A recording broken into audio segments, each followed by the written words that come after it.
Hər vaxtınız xeyir dostlar. Deməli bu dəfə də çox maraqlı bir tarixi məkana gəlmişəm. Bura Qəbələnin Həzrə kəndində yerləşən Həzrə türbələridir. Və demək ki, düz baxın burada görsənir həmin türbələrdən birinin qarşısındayam. 4 dənə türbə var burada. Və bu 4 türbədən ikisi Şirvanşahlar dövrünə, ikisi isə Səfəvilər dövrünə aid edilir. İlk türbədən başlayayım. Bax bu Şeyx Bədrəddin türbəsi olduqca məşhur bir insan olub. Mən onun barəsində məlumat verəcəm. Demək ki, bu Şirvanşahlar dövründə yaşayıb məşhur bir insan olub.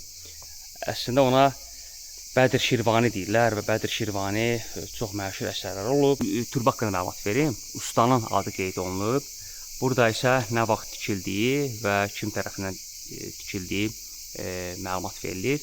Burada bir məqam göstərim. Bax bu hissələrdə gördüyünüz hissələr var. Düz qapının girəcəyində. Bunlar hamısı 15-ci əsrdən qalmadı. Yalnız bax bu yuxarı hissə. Burada fərqsiz olur.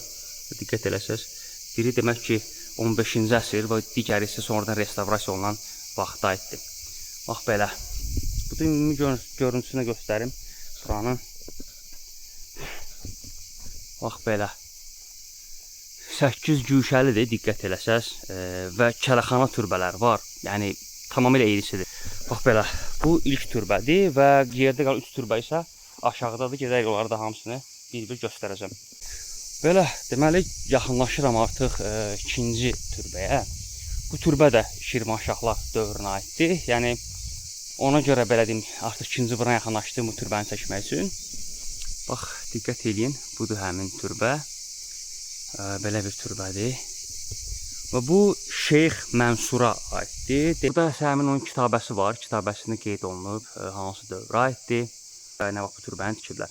Burada hamısı qeyd olunub və bu 1-ci İbrahim Xəlilullahın dövründə inşa olunub. Bunu da qeyd edelim ki, ən birinci bu türbə olub burada. Ondan sonrası Şeyx Bədrəddin və digərləri həmin o türbələr olub. Belə, yəni bu türbə haqqında bu qədər. Və göründüyü kimi bu da Şirvanşahlar dövrünə aiddir. Və digər yerdə qalan 2 dənəsi isə belə deyim artıq Səfəvlərə aiddir. Və burada bir də maraqlı bir faktı var, onu göstərəcəm sizə. Ən çox belə deyim də diqqət çəkənlərdən biri nə oldu? Bu kütləvi məzarlıqdır. Və baxın bu təpə kimi duran burada kütləvi məzarlıq olub. Və bu kütləvi məzarlıq deyilinə görə hardasa nümunə götürüb eliblər belə deyim və 13-cü əsrə aid eliblər həm bu kütləvi məzarlığı. Və demək ki, bu ərazi ümumiyyətlə doğrudan da çox qədim bir dövrə aiddir. Və bu üçüncü, belə deyək, türbədir. Üçüncü türbə isə Şeyx Məhəmməd türbəsi adlanır. Burada 15-ci əsr qeyd edilir, əslində 15 deyil, bunu dəyişəcəklər. Və burada üzərində qeyd olunub həmin tarix. Tarixən qeyd olunur ki, 1572-ci ilə aiddir və Şah Təhmasibin vaxtına aiddir. Belə də bununla bilmək olur ki, həqiqətən də bura belə deyim, Səfəvlər dövrünə aid olunur. Burada ümumiyyətcə bax, qıraqda bu hissədə belə deyim, kimlərin iyanəsi hesabına hansısa tikib.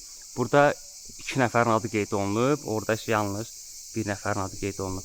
Bax, burada deməli, Hicri qəməri tarixi də qeyd olunur, orada görsənir. Hicri qəməri ilə qeyd olunub və miladi isə 1572-ci ilə aiddir. Bu bizim 3-cü türbəmizdir və 3-cü türbədə qeyd edildiyim kimi Səfəvlər dövrünə aiddir. Və orada isə 4-cüdür və gedək 4-cü türbəni çəkim göstərim. Demək ki, 4-cü artıq türbənin yanına gəldim, çatdım. Bax, bu türbədir. Bunun təəssüf kitabəsi yoxdur üstündə. Amma belə deyim də, burada soruşdum, hardan bilirsiniz və orada demək ki, Səfəvlər üslubunda, yəni həmin yazı yazılıb və bildirir ki, biz oradan bilirik ki, bu artıq Səfəvlər dövrünə aiddir. Yəni, belə deyək də, bax, o başda olan 1-ci Şirvanşahlar, Şeyx Bədrəddin Şirvanşahlar və yerdə qalan Şeyx Məhəmməd və bu türbə isə Səfəvlər dövrünə aiddir. Belə. Bu da bizim 4-cü türbəmiz. Beləliklə bununla da Həzrə türbələrindən olan səfərim başa çatır və yenidən mən bura gəlmiş oldum və gəlib buranı çəkmiş oldum. Mütləq bura gəlməyi və buranı ziyarət eləmək lazımdır. Belə bununla da bitirim mən Həzrət Turqana səfərimi.